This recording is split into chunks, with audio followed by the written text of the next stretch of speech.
예, 제가 지난주까지 오랫동안 히브리스 말씀을 같이 살펴봤어요. 히브리스 말씀 중에 특별히 믿음의 장이라고 하는 11장을 우리가 깊이 살펴봤습니다. 그래서 우리가 믿음의 장 11장을 마치고 이제 뭘 설교할까 이렇게 준비하다가 제가 주로 간의 설교를 쭉 몇 주 하면 그 다음에 또 제목 설교를 쭉 하고 이렇게 하거든요. 그래서 제목 설교로 넘어가려고 하다가 우리가 히브리스가 믿음 장인데 이 균형을 이루기 위해서 믿음만 살펴면 좀 부족한 것 같다. 믿음, 소망, 사랑이니까 기독교는 소망과 사랑을 좀 생각해야 되겠다 해서 이번 주와 다음 주에 걸쳐서 소망과 사랑에 대해서 좀 생각해 보기를 원합니다. 우리가 지난번에 히브리서 본문을 보면서 11장에 믿음의 경주를 잘하기 위해서는 인내가 필요하다는 사실을 우리가 배웠습니다. 우리 히브리서 12장 1절 여기 적어놓았는데요. 같이 한번 읽겠습니다. 이러므로 우리에게 구름같이 둘러싼 특별한 정의들이 있으니 모든 무거운 것과 은혜기 쉬운 죄를 벗어버리고 인내로서 우리 앞에 당한 경주를 하며. 이 믿음의 경주는 눈에 보이는 것을 보고 달려가는 경주가 아니에요. 천국도 눈에 보이지 않고 하나님도 눈에 보이지 않습니다. 영생도 눈에 보이지 않고 천사도 보이지 않아요. 그래서 이 믿음의 경주는 정말 믿음을 가지고 달려가야 되기 때문에 인내가 필요해요. 인내가. 목적지가 눈에 딱 보이면 쉬운데 잘 안 보이니까 인내가 필요한 것이죠. 그래서 이 믿음의 경주에 인내가 꼭 필요한데 어떻게 하면 이렇게 인내를 가질 수 있을까? 어떻게 하면 우리가 인내를 소유할 수 있을까? 라고 생각할 때 데살로니가 전서 1장 3절 이런 말씀이 있습니다. 믿음과 소망과 사랑이 같이 나오는 말씀이에요. 자, 한번 읽어보겠습니다. 너희의 믿음의 역사와 사랑의 수고와 우리 주 예수 그리스도에 대한 소망의 인내를 우리 하나님 아버지 앞에서 끊임없이 기억하미니. 데살로니가 전서 1장 3절. 여기 보면 믿음의 역사, 사랑의 수고, 소망의 인내라는 말이 나오죠. 참 멋있는 말이죠. 믿음은 역사를 일으킵니다. 그래서 우리가 지금까지 살펴본 대로 성경의 구약의 믿음의 선배들이 믿음 하나만 가지고 정말 나라를 이기기도 하고, 그죠? 사자에게서 살아나오기도 하고, 또 불의 세력을 이기기도 하고, 그죠? 믿음은 역사를 일으켜요. 사랑은 수고가 필요해요. 이 사랑에는 수고와 희생과 헌신이 필요해요. 그리고 소망은 인내를 가져다 줍니다. 왜 그러냐? 여러분, 소망이 있으면 기다릴 수가 있어요. 소망이 있으면. 소망이 없으면 기다릴 수가 없는 거예요. 소망이 있으면 우리가 기다릴 수가 있는 것이죠. 그래서 이 소망은 우리의 이 믿음의 경주가 헛된 게 아니라는 것을 알려주죠. 그래서 우리가 믿음의 경주를 끝까지 할 수 있는 힘이 어디 있었냐? 소망이 있으면 할 수가 있는 거죠. 우리의 수고와 이유와 목적에 대해서 분명히 알 때 좌절하지 않고 인내할 수가 있는 것입니다. 어디까지 달려가야 할지, 어느 만큼 달려가야 될지, 내 믿음의 경주의 끝이 뭐가 있는지를 알 때 우리는 인내하고 달려갈 수가 있는 것이죠. 그것을 보여주는 것이 소망입니다. 그래서 소망과 믿음이 연결되어 있는 거예요. 제가 오늘 소망에 대해서 하기 전에 이걸 다룬 이유가 히브리서가 끝나서 아쉬워하는 사람을 위해서 히브리서 본문을 다시 한번 다루었습니다. 이제 오늘 본문으로 들어가겠습니다. 그러니까 여러분 이 인내하게 하는 이 소망을 알려주는 성경 말씀이 또 어디에 있느냐? 시편 146편에 있는데요. 특별히 146편 5절에 우리 인생의 소망을 어디에 두어야 하는지를 알려주고 있죠. 우리 한번 읽어보겠습니다. 시편 146편 5절. 야곱의 하나님을 자기의 도움으로 삼으며 여호와 자기 하나님에게 자기의 소망을 둔 자는 복이 있도다. 자, 어떤 사람이 복이 있다고요? 하나님을 자기 도움으로 삼으며 여호와 하나님께 자기 소망을 둔 사람이 뭐가 있다? 복이 있다. 왜 성경에 이 말씀을 하냐면은 성경은 잘 안 하는 걸 강조해요. 주로 인간들이 소망을 하나님께 안 두거든요. 어디 둘까요, 주로? 물질에 둡니다, 일단. 가장 먼저 생각할 수 있는 게 물질이죠. 돈이 많으면 여러분 좀 든든하잖아요. 여러분 통장에 지금 100억 있다 생각하면 좀 든든할 것 같죠? 상당히 든든하죠. 우리 인간은요, 돈이 있으면 든든해져요. 그래서 우리가 인간은 이 눈에 보이지 않는 하나님보다 눈에 보이는 그런 것들을 소망을 두기가 쉽습니다. 우리 인간은. 특히 물질에 소망을 두기가 참 쉬워요. 또 어디에 우리의 소망을 두기 쉬우냐면은 사람에게 두기 쉽습니다. 사람에게. 특히 나보다 능력 있는 사람. 그런 사람에게 내 소망을 두기가 쉽죠. 그래서 내가 저 사람을 의지해서 내가 저 사람의 도움을 받아서 내 인생이 좀 잘 됐으면 좋겠다. 그래서 사람들이 권력자에게 아부하잖아요. 조금만 나기보다 높은 사람에게 막 출세하기 위해서 줄을 서잖아요. 그게 뭐냐? 이 사람은 마음속에 또 다른 사람을 의지하려고 하는 그런 경향이 있습니다. 근데 오늘 성경은 사람을 의지하지 말라고 되어 있어요. 그 이유도 나와 있습니다. 오늘 시편 146편 3절과 4절 한번 보겠습니다. 시작. 귀인들을 의지하지 말며 도울 힘이 없는 인생도 의지하지 말지니 그의 호흡이 끊어지면 흙으로 돌아가서 그날에 그의 생각이 소멸하리로다. 아멘. 오늘 성경은 분명히 말하고 있습니다. 사람을 의지하지 마라. 사람을 의지하지 마라. 왜냐? 아무리 귀인이라도, 아무리 귀중한 사람, 아무리 높은 사람, 아무리 대단한 사람이라도 의지하지 말라고. 왜냐? 도울 힘이 없는 인생이다. 왜 도울 힘이 없느냐? 그 사람도 호흡이 끊어지면 흙으로 돌아가는 인생. 그 사람이 죽는 순간, 또 그 사람이 높은 자리에서 떨어지는 순간, 그 사람의 능력이 사라지는 순간, 그는 아무 도움이 되지 못한다. 아무리 위대한 계획을 짜더라도 그 사람은 흙으로 돌아가는 순간, 그 모든 것이 물거품처럼 사라진다. 여러분 보지 않습니까? 정권 하나만 바뀌어도 모든 계획했던 게 다 없어지죠. 다 엎어져 버리죠. 무슨 부서가 한순간에 없어져 버리고, 교과서가 뭐 다 만들어놨다는 게 태워버리고, 한순간에 없어져. 정권 하나만 바뀌어도 모든 계획했던 게 다 없어져. 너무 허무하죠. 우리 인생은 그렇게 허무한 거다. 허무한 거다. 권력자들에게 줄 섰다가 그 권력이 바뀌면 한순간에 감옥으로 들어가기도 하고 말이죠. 인생은 의지할 게 못 된다 하는 것을 성경은 말하고 있는 것입니다. 특히 흙으로 돌아간다. 이 말씀을 보면 저는 창세기 말씀이 기억이 나요. 창세기 3장 19절에 이런 말씀이 있죠. 읽어볼까요? 내가 흙으로 돌아갈 때까지 얼굴에 땀을 흘려 먹을 것을 먹으리니 내가 그것에서 취함을 입었습니다. 넌 흙이니 흙으로 돌아갈 것이라 하시니라. 아멘. 흙이니 흙으로 돌아가라. 흙에서 흙으로 간다. 그 사람이 지금 헉헉거리고 우는 것 같아요. 흙에서 와서 흙으로 흙거리고 눈물이 납니다. 자, 여러분, 우리 인간은요 흙으로 만들어졌어요. 성경에 저는 말씀이 처음에 잘 와닿지 않았어요. 뭐 흙으로 만들어졌다? 찰흙도 아니고 진흙도 아니고 뭐지? 그런데 제가 그 창조과학을 공부해 보니까 흙의 성분하고 인간의 몸의 성분하고 거의 유사하더라고요. 원소 구조가. 너무 놀랐어요. 너무 놀랐어요. 사람이 흙으로 갔다는 말씀이 너무 정확합니다. 성경은 정말 너무 과학적으로 정확해요. 그 인간이 흙으로 왔기 때문에 흙으로 돌아간다. 우리가 흙에 가까워질수록 참 편하죠. 서 있는 것보다 앉아 있는 게 편하고 앉아 있는 것보다 누워 있는 게 편하죠.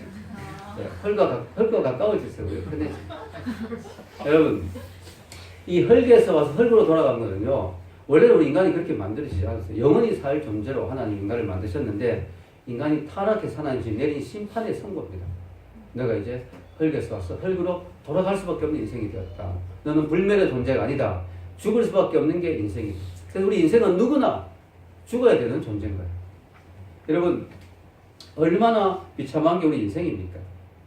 우리가 영원히 살 수도 있었는데 죽을 수밖에 없는 존재가 되었다. 아담과 하와도 영원히 살 수 있었는데 아담이 먼저 죽었을까요? 하와가 먼저 죽었을까요? 모릅니다. 성경에 안 나와 있습니다. 다만 한 가지 확실한 것은 아담이 930세에 죽었다고 되어 있습니다. 아담이 먼저 죽거나 하와가 먼저 죽을 때 하와도 비슷하게 죽었겠죠. 그때 병도 별로 없었을 때니까 얼마나 슬플까요? 80년 살다가 헤어져도 슬픈데 800년 이상 같이 살다가 죽는 거 얼마나 슬플까? 여보, 그때 우리가 안 따먹었어야 되는데 그런 마음이 들지 않겠습니까? 자, 여러분, 중요한 건 뭐냐? 무슨 말 제가 하고 싶으냐? 인간은 신뢰할 수 있는 존재가 못 된다. 왜냐? 죽을 수밖에 없는 존재이기 때문에, 영원한 존재가 아니기 때문에 나에게 정말 진정한 도움이 될 수가 없는 거죠. 그래서 여러분, 인간의 한계성을 아는 게 지혜예요. 인간이 한계성이 있다는 사실. 그러니까 병들고 늙고 하는 게 다 죽음의 전조죠. 죽음의 전조. 늙어가고 죽어가는 건 어떻게 할 수가 없어요. 아무리 건강식품을 먹고 아무리 헬스클럽에 가도 어쩔 수가 없어요. 인간의 운명입니다. 그래서 우리 인간은 겸손해야 돼요. 그리고 우리 인간은 다른 인간을 하나님처럼 의지하면 안 돼요. 그래서 여러분, 자매님들 사귈 때 오빠 믿어? 이런 남자 믿지 마십시오. 오빠를 어떻게 믿습니까? 오빠가 어떻게 믿을 존재입니까? 여러분, 오빠는 그냥 믿을 존재가 아니고 그 오빠가 하나님을 잘 믿는다면 그 오빠를 믿을 수 있는 거죠. 그 오빠가 믿는 하나님 때문에. 아멘. 그럼 제가 교회를 개척해서 10년 동안 하면서 정말 뼈저리게 느낀 것은 정말 사람은 믿을 존재가 못 된다. 사람을 보고 목회하면 안 되겠구나. 여러분을 신뢰하지 않는다는 뜻이 아니고 여러분을 못 믿겠다는 뜻이 아니고요. 인간을 의지하고 목회하지 않겠다는 거죠. 하나님은 철저히 그 훈련을 시키셨어요. 정말 저 사람은 내 목회에 정말 도움이 될 것 같다. 정말 저 사람은 평생 정말 내 목회에 큰 힘이 될 것 같다. 그렇게 그 사람을 의지하고 목회하면 안 된다는 거죠. 그게 아니라는 사실 하나님 많이 깨우쳐 주셨어요. 국민대에서 처음에 저희가 교회를 개척했는데 그때 초기에 교수님 부부가 와서 저희 교회를 잘 섬겨주셨습니다. 너무 감사했어요. 정말 교수님 귀한 분들인데 부부가 정말 몇 명 안 되는, 그때 한 10명 정도밖에 안 됐는데 개척교회 섬겨주시면 너무 감사했죠. 그분이 그런 말씀 하시더라고요. 제가 뭐 특별한 일이 없는 한 평생 목사님 설교를 들을 것 같습니다. 이런 말도 하셨고요. 또 제게 잊지 못할 말을 하셨어요. 어느 날 그 교수님이 은혜를 많이 받았는지 저에게 목사님 앞으로 목사님의 말씀 하나님 말씀으로 생각하겠습니다. 그러시더라고요. 그런데 그분이 떠나갔어요. 제가 하나님과 전화했던 것 같아요. 예, 여러분 믿을 수가 없어요. 우리 저희 집 사람의 제자가 하나 있었는데요. 중학교 선생님이었잖아요. 저희 집 사람이 음악 선생님. 제자가 허리를 좀 안 좋아가서 수술을 했어요. 허리도 제대로 못 펴겠어요. 저희 집 사람이 가서 제자를 많이 도와주더라고요. 신방도 해주고 기도도 해주고. 제자가 또 정성을 돌봐주니까 또 허리가 많이 좋아져서 나왔어요. 그때 그 제자가 저희 집 사람에게 이런 말을 했습니다. 선생님이 죽으라면 죽는 신용까지 하겠습니다. 뭐 죽으라 말도 안 했는데 본인이 뭐 그런 말 하는 분위기도 암시도 안 했는데. 그래서 서울에 와서 개척을 했는데 그 친구가 대학을 이제 서울로 와서 졸업을 하고 취업 준비를 하고 있었는데 저희들이 개척했다는 어떻게 연결이 되면서 저희 교회에 오게 됐어요. 그 초기에 이제 조금 돕는 것 같이 교회를 섬겼는데 취업을 준비하니까 많이 힘들어 하더라고요.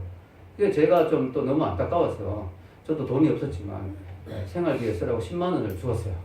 그리고 얼마 후에 바로 취직이 되었는데 바로 떠났습니다. 네, 선생님이 뭐 그때만큼 저희가 관심이 없는 것 같아요. 이러면서 고영재가 떠나버렸어요. 여러분 우리 사람은 믿을 존재가 못 됩니다. 사람은. 믿을 수가 없어요. 믿을 수가. 여러분 우리가요 사람을 신뢰하면은 시험이 됩니다. 그래서 여러분 그래도 참 감사한 것은 우리 교회에서 잘못돼서 나간 사람은 거의 없었던 것 같아요. 떠난 사람이 많았지만 다 잘 돼서 너무 잘 돼가 떠났어요. 너무 잘 돼가. 지혜 자매도 막 본사에서 막 불러버리고 너무 잘 돼가 떠나는 게 문제지. 하여튼 잘 돼가 떠났다는 게 그나마 감사해요. 우리 교회 와서 시험 들고 목사님께 시험 들어서 막 하나님 버릴 거야 이러고 떠난 사람은 거의 없어요. 그나마 그게 위로예요. 그러나 어쨌든 많이 떠났습니다. 그 믿던 은수로 내년에 시집 가면 또 미국으로 간다는 이야기가 들립니다. 우리 아이들 3명도 다 갔으니 할 말이 없습니다. 여러분 그래서요 제가 요즘 생각 그나마 정말 감사합니다. 부인이 안 떠나서 정말 감사합니다. 여러분 우리가 무슨 이야기 하고 싶으냐, 제가 이 모든 과정을 통해서 깨달은 것은 정말 사람을 믿으면 안 되겠다. 사람은 어떤 대상이냐, 믿을 대상이 아니고 사랑해 줘야 될 대상이다. 아멘. 끊임없이 사랑해 줘야 될 대상이다. 정직하게 여기고 기도해 주고 사랑해 주고. 그러나 그가 떠나도 상처받지 않아야 돼요. 왜냐? 사람이니까 떠날 수도 있다. 어쩔 수 없어서 떠난 경우도 많더라고요. 어쩔 수 없어서. 그래서 사람은 신뢰하고 그 사람 보고 목회하고 이래서는 안 돼요. 저 장로님 보고 나는 목회한다. 아닙니다. 저희 사람도 교회 장로님 한 분이 너무너무 잘 살았는데 건축한다 그러니까 막 헌금은 제가 다 책임지겠습니다 했는데 그 장로님 헌금 안 냈어요. 그런 경우도 있고 사람 보고 하면 안 되는 거죠. 여러분이 저에게 와서 목사님 제가 성공하면 교회 하나 지어드리겠습니다 하면 제가 어떻게 생각할까요? 감사합니다. 그런데 믿지는 못하겠습니다. 그냥 감사할 뿐입니다. 예, 그렇게 되면 너무 감사하죠. 여러분 우리가 그냥 감사한 것이고 사랑하는 것이고 아멘. 사람을 믿으면 안 돼요. 사람을 믿으면. 여러분 오늘 성경은 믿음의 대상이 사람이 아니고 하나님이다. 어떤 사람은요 자기를 믿는 사람이 있어요. 그래서 전도를 해봤거든요. 전도하니까 그분이 저는 괜찮습니다 이러는 거예요. 왜 괜찮습니까? 저는 제 자신을 믿습니다 이래요. 여러분 하용조 목사님 그런 말을 했어요. 설사 걸려가지고 하루 3번 설사하고 나면 손에 힘이 쫙 빠지는 게 인생이다. 네. 내가 나를 어떻게 믿어요? 내가 근육이 좋고 강하고 내가 힘이 세고 못 믿습니다 여러분. 설사해가지고 하루 3번만 설사하고 나면 손에 힘이 쫙 빠지는 게 인생이에요. 그래서 우리가 잘난 체할 게 아무것도 없습니다. 여러분 우리가 내 결심이나 의지도 믿지 못해요. 내 의지력이 대단합니다 이렇게 말하지 마세요. 그런 사람은 딱 넘어집니다. 여러분 내가 어떤 결단을 했으면 하나님께 기도해야 됩니다. 하나님 저는 부족합니다. 제가 결단했지만 자신이 없습니다. 하나님 도와주세요. 그리고 반드시 내 결단을 모니터링 해줄 수 있는 사람을 세워야 돼요. 내가 이 결심을 잘 지키고 있는데 저를 체크해 주세요. 그런 사람이 필요합니다. 여러분 사람은요 믿을 수가 없어요. 믿을 수가. 여러분, 우리가 믿을 게 별로 없다는 사실을 점점 깨닫죠, 인생을 살면서. 어릴 때는 막 모든 게 다 막 자신 있고 했지만, 나이가 드니까 겸손해지는 거죠. 아, 내 건강도 못 믿겠다. 내 잘남도 못 믿겠다. 내 주위의 사람을 내가 신뢰해서는 안 되겠다. 사랑해줘야 되지만 신뢰해서는 안 되겠다. 여러분, 국가도 못 믿어요, 국가도. 나라가 언제 뭐 어떻게 부도가 날지도 알 수 없잖아요. 그리스 부도 났죠. 나라란 건 정말 안 망한 줄로 좀 생각했는데, 못 믿겠어요, 나라도. 여러분, 못 믿어요. 어떤 걸 믿을 수 있겠습니까? 여러분, 우리는 이 믿을 게 없다는 사실이 참 힘들어질 때가 많아요. 왜냐하면은, 이걸 전체 깨닫게 하면 사람이 우울해지거든요. 믿을 게 아무것도 없구나. 우울해지는. 그래서 여러분, 요즘 우울증 환자, 자살하는 사람들이 그렇게 많아지는 거죠. 미국에도 보니까요, 15분마다 한 사람씩 자살한다고 합니다. 그리고요, 살해당하는 사람보다 스스로 죽는 사람들이 더 많다고요, 미국에. 한국은 어떠냐? 한국은 뭐든지 안 좋은 거 1위잖아요. 교통사고 1위, 술 마시는 거 1위, 자살률 OECD 국가 중에 부동의 15년째 1위. 네. 한국도 참 암울합니다, 그죠? 예. 그래서 여러분, 이런 것들을 생각하면서요, 사람들이 너무 힘들고 죽고 싶고 이러니까 어떻게 하느냐? 이 현실 잊기 위해서 도피를 하죠, 도피. 그래서 사람들이 이 술을 그렇게 좋아합니다. 왜냐하면 술 마시면 잠시 동안 잊을 수 있거든요. 술 마시는 동안은 내 괴로움과 걱정과 우울함을 잊어버릴 수 있잖아요. 근데 여러분, 그거 아세요? 술 마실수록 더 우울해진답니다. 우울해서 술 마시는데 술 마시면 더 우울해져요. 그래서 최진실이 술 마시다가 자살했잖아요. 저 너무 마음이 아파요. 최진실이 만약에 그날 새벽에 술 안 마시고 새벽 기도 갔다. 최진실이 교회 다녔단 말이 있어요. 너무 마음이 아픈 거예요. 여러분, 우리가 너무 괴로우니까 술을 마시고 막 쾌락에 취하고 또 게임을 하고 오락에 빠지고 하지만 그 문제는 뭐냐? 술이 깨고 나면, 게임이 끝나고 나면 또 현실로 돌아오는 거예요. 근데 현실은 더 괴로운 거예요. 왜냐? 잠시 즐거웠기 때문에 더 괴로운 거죠. 마치 오랜 기간의 연휴 이후에 출근하려면 너무 괴로운 것처럼. 즐거웠기 때문에 더 힘든 거예요, 현실이. 더 괴로운 거죠. 그래서 더 심하게 또 도피를 하게 돼요. 답이 아니죠, 도피가. 여러분, 그래서 어떤 사람은요, 도피가 아니고 어떤 사람은 잘 될 거야 라고 무조건적인 희망을 가진 경우도 있어요. 무조건적인 희망. 긍정적 사고, 적극적 사고. 이게 좋기도 하지만 때로는 위험하기도 하죠. 왜냐? 그 희망이 아니라고 깨달을 때는 더 절망이 오죠. 더 절망. 희망 고문이란 말이죠. 희망 고문. 네. 정말로 잘 될 거로 생각했는데 안 될 때 더 괴로운 거죠. 여러분, 짐 스톡데일이라는 사람이 있어요. 이 사람이 미국의 최고 장교인데 이 사람이 그 월남전 때 베트남의 포로로 잡혔어요. 그러니까 이 사람이 거기서 참 정말 장교인데 대단한 사람이죠. 거기서 막 포로들을 잘 이렇게 다독거려가 그 포로 생활을 잘 견디도록 8년 동안 해서 미국에서 상을 받은, 훈장을 받은 사람이에요. 대단한 사람. 근데 그 사람에게 누가 물어봤어요. 당신이 어떻게 살아남을 수 있었습니까? 저는요, 낙관적으로 생각했습니다. 저는 반드시 살아나갔다고 생각했어요. 그래서 반드시 이 경험을 책으로 쓰고 사람들에게 알려야 되겠다고. 그래서 제 자신을 이게 낙관적으로 생각했습니다. 그럼 그 포로 생활에서 죽은 사람들은 어떤 사람들이 생각해요? 낙관적인 사람들이 죽었습니다. 그럼 당신이 했는 말하고 틀리지 않습니까? 그 틀린 차이를 그 사람이 이렇게 설명해요. 제가 봤던 포로들 가운데 무조건적인 낙관적인 사람들이 있었습니다. 그 사람들이 이렇게 이야기했어요. 이번 크리스마스가 되면 나는 꼭 나갈 거야. 그렇게 막 이야기하고 다녔어요. 근데 크리스마스가 되는데 아무 일도 안 일어나요. 그럼 실망을 막 하는 거예요. 다음에 부활절에 나갈 거야. 근데 부활절 때도 또 아무 일도 안 일어나요. 그러면 또 실망해요. 주스 감사절에 나갈 수 있겠지. 근데 또 안 나가요. 이렇게 하다가 그들은 너무 지쳐서 죽어버려요. 그래서 보니까 막연한 낙관을 가진 사람들은 일찍 죽더라. 절망했어요. 그럼 자기는 어떻게 했냐? 낙관을 가지지만 철저히 현실에 근거한 낙관. 현실을 냉혹하게 보는 거야. 현실로 볼 때는 나는 분명히 너무나 현실 답이 없다. 그러나 어떻게든지 나는 살아날 거야. 라고 하는 현실을 정확히 직시한 낙관주의. 랑을 자기는 가졌다는 거죠. 그게 중요하다는 것이죠. 자, 여러분. 현실을 직시하는 것이 중요합니다. 그래서 기독교가 참 좋은 게 뭐냐면 기독교는 현실을 회피하지 않아요. 현실을 분명히 직시하게 해요. 하나님은 고통의 현장, 고통의 문제를 피하지 않습니다. 하나님은 고통의 현장에 들어오시죠. 그 십자가로 고통을 직접 깨트리시죠. 하나님은 현실을 도피하지 않습니다. 그런 면에서 불교가 문제가 있는 거죠. 불교는 뭐냐면요. 현실을 회피하게 만들어요. 너의 마음에 고통이 있고 너의 현실이 힘든 것은 다 너의 마음에 달려있다. 번뇌에 달려있다. 욕심을 품어서 너는 괴로운 거다. 욕심을 버리고 마음을 비우면 모든 것이 다 행복해진다. 여러분 현실은 안 그렇거든요. 마음을 비워도 현실은 괴로움. 그건 앞에 먹는 거와 차이가 없어요. 그래서 종교는 인민의 아편이다. 그런 말입니다. 그 말이 어떤 부분에 맞아요. 현실을 도피하게 하는 종교는 아편이에요. 아편. 근데 기독교는 현실을 도피하라고 하는 게 아니고 오히려 하나님이 현실을 직시하게 하고 현실의 고난과 고통을 통해서 하나님 더 큰 일을 이루십니다. 아멘? 더 큰 일이 뭐냐면 인간의 한계를 깨닫게 하시는 거죠. 그리고 의지할 분은 하나님밖에 없다는 사실을 깨닫게 하시는 거죠. 그렇게 하나님이 우리 인생의 고난과 고통을 사용하시는 방법이에요. 그걸 회피하다 보면 여전히 뭔가 될 거로 생각하고 착각하고 있으면 안 돼요. 하나님 우리 인간의 현실을 고통과 고난을 통해서 산산히 인간의 환상을 깨뜨리시고 마치 풍선에 바람을 확 빠지게 하듯이 바늘과 같은 역할을 하는 바늘. 풍선 한껏 부풀어 있는 우리 인생. 내 힘으로 내 인생의 승리자가 될 거야. 내 인생에 내가 주인이야. 내 인생은 내가 컨트롤할 수 있어. 내 인생의 답은 나야. 라고 생각하는 그 사람에게 하나님은 풍선을 터뜨리듯이 깨뜨려가지고 현실을 깨닫게 하시고 내가 한계성이 있는 존재구나. 내가 절망할 수밖에 없는 존재구나. 내가 한계 상황에 있구나. 나에게 죽음이란 게 있구나. 내 인생이 영원하지 못하구나. 걸 장밋빛 환상을 깨뜨리게 하심으로 말하면 뭘 하세요? 우리 인간으로 하여금 하나님을 찾게 만드는. 아멘입니까? 예, 아멘. 하나님을 찾게 만들고 영원한 것을 꿈꾸게 하세요. 영원한 걸.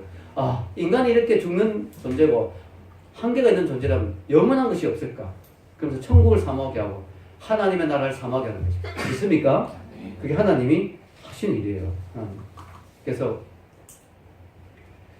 하나님은요 참 지혜로운 분인 게요. 인생의 가장 어두운 시간인 고난을 통해서 천국의 창문을 활짝 열게 하고 하늘의 빛을 보게 하는 거예요. 할렐루야. 그게 하나님 하신 일이에요. 그래서 우리 인생의 고난과 고통이 나쁜 것만은 아니에요. 만약 우리가 그걸 통해서 하나님께 더 가까이 가게 되었다면 축복이 될 수 있는 것이죠. 아멘. 하나님께로 더 가까이 갑니다. 고통 가운데 계신 주님. 저는 그 찬양이 참 좋더라고요. 고통 가운데 주님께 더 가까이 가는 거죠. 여러분 우리 인생에서 하나님의 소망이 되신 이유가 뭡니까? 하나님만이 우리 인생의 가장 근본적인 문제에 답을 줄 수 있기 때문이죠. 인생의 가장 근본적인 문제, 가장 심각한 문제가 뭡니까? 바로 죽음이죠. 죽음. 이 죽음의 문제는 누구에게나 찾아오는 것이고 그 누구도 예외가 없는 것이죠. 여러분 죽음 앞에서는 그 누구도 죽음을 맞서 이겨설 수 있는 사람이 없습니다. 강한 자나 약한 자나 부자나 가난한 자나 노인이나 어린아이 누구도 이 죽음 앞에서는 면제가 될 수가 없습니다. 죽음은 인간이 가진 모든 희망을 박살냅니다. 그 호흡이 끊어지면 모든 도모가 모든 생각이 모든 계획이 수포로 돌아간다. 인간의 모든 희망을 박살내는 것이 죽음입니다. 죽음 앞에서는 미모나 권력도 통하지 않습니다. 학식이나 지식이나 재산도 통하지 않습니다. 죽음의 사자 100억짜리 통장을 내놓고 받으려고 해도 되지 않습니다. 여러분 죽음은 누구도 비껴가지 않습니다. 근데요 이 죽음의 문제를 하나님이 해결하셨어요. 그래서 하나님 우리 희망이 되실 수 있는 거죠. 어떻게 해결하셨느냐? 바로 예수 그리스도.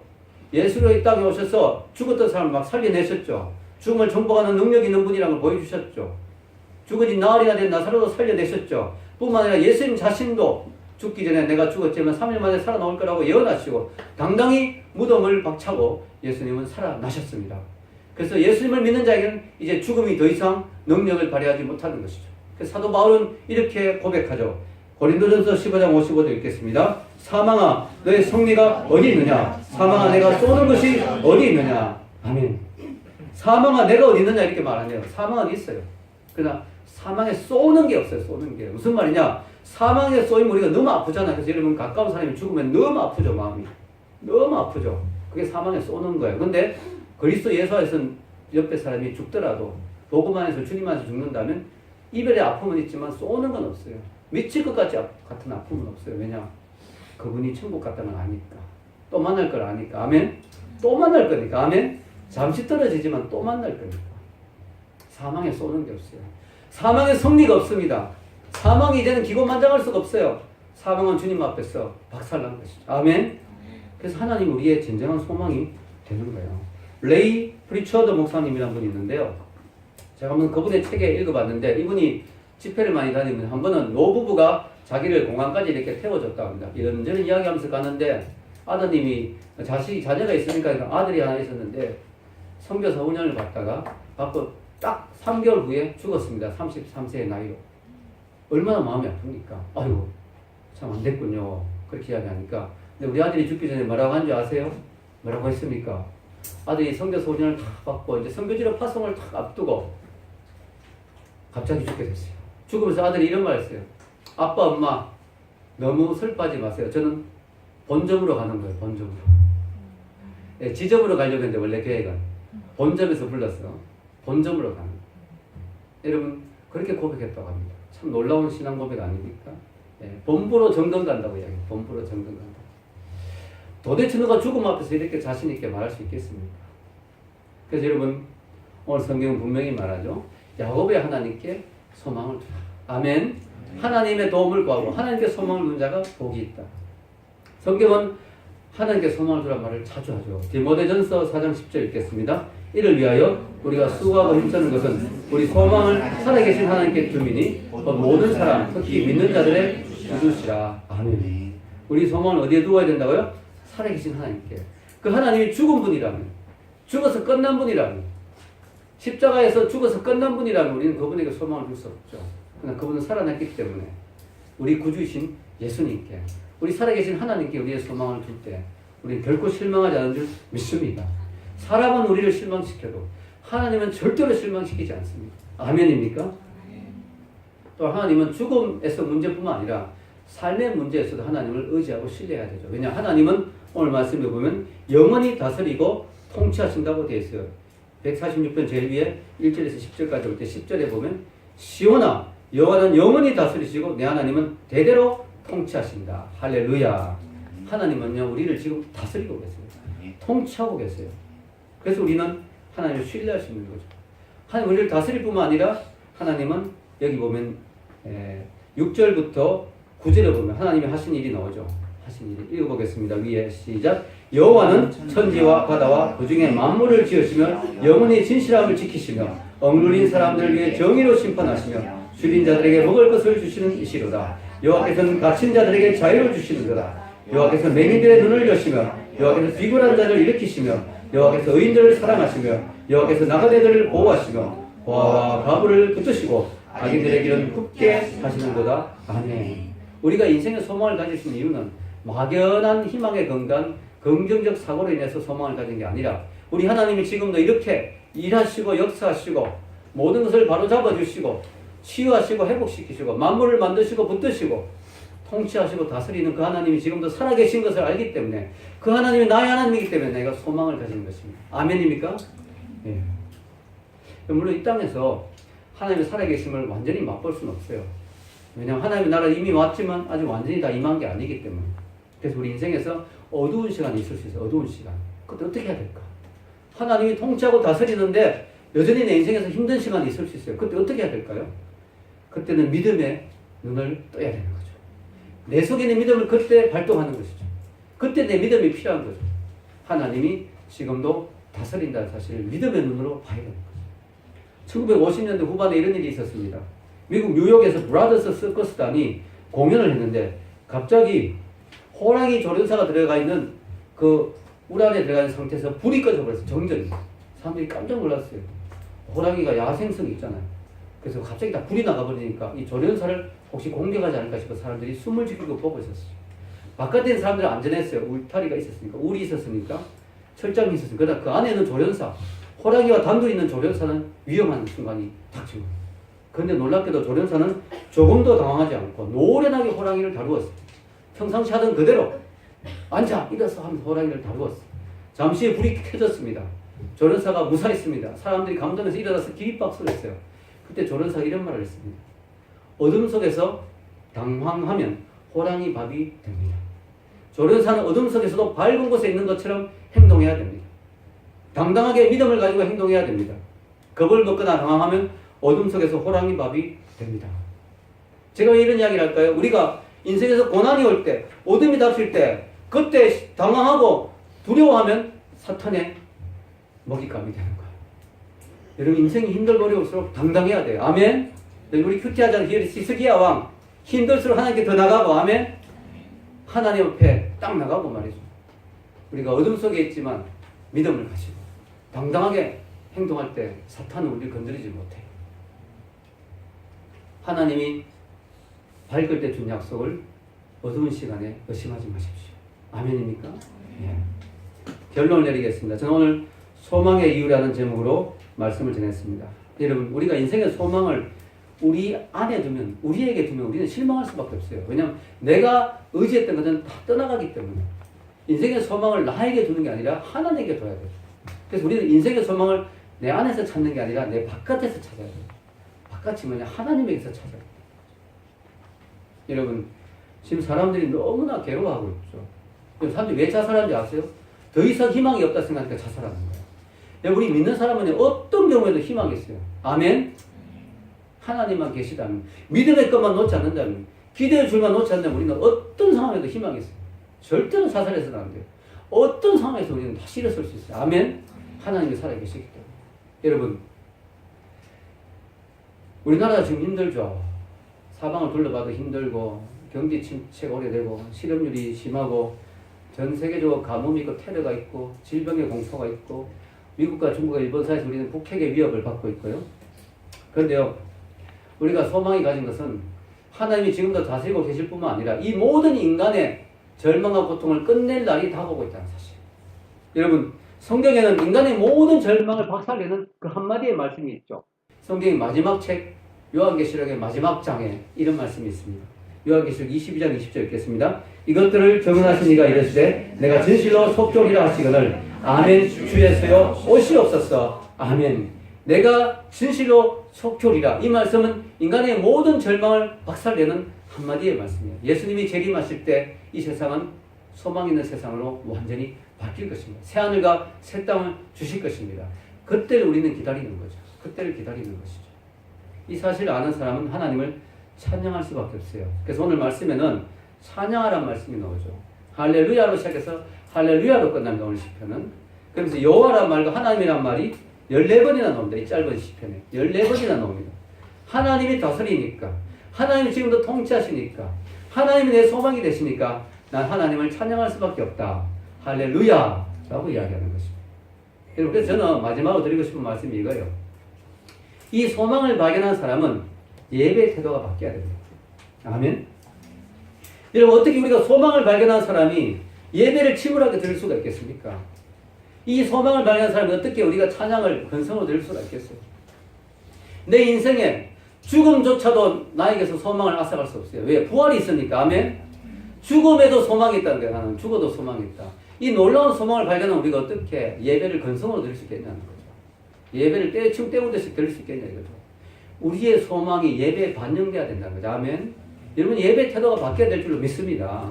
우리의 소망이 예배에 반영돼야 돼. 이 시편의 기자를 보십시오. 이 소망이 있으니까 할렐루야 하면서 하나님을 영원토록 나는 여호와를 영원히 2절에 나의 생전의 여호와를 찬양하며 나의 평생에 내 하나님을 찬송하리라. 내 인생에 영원토록 평생 주님을 찬양하겠다.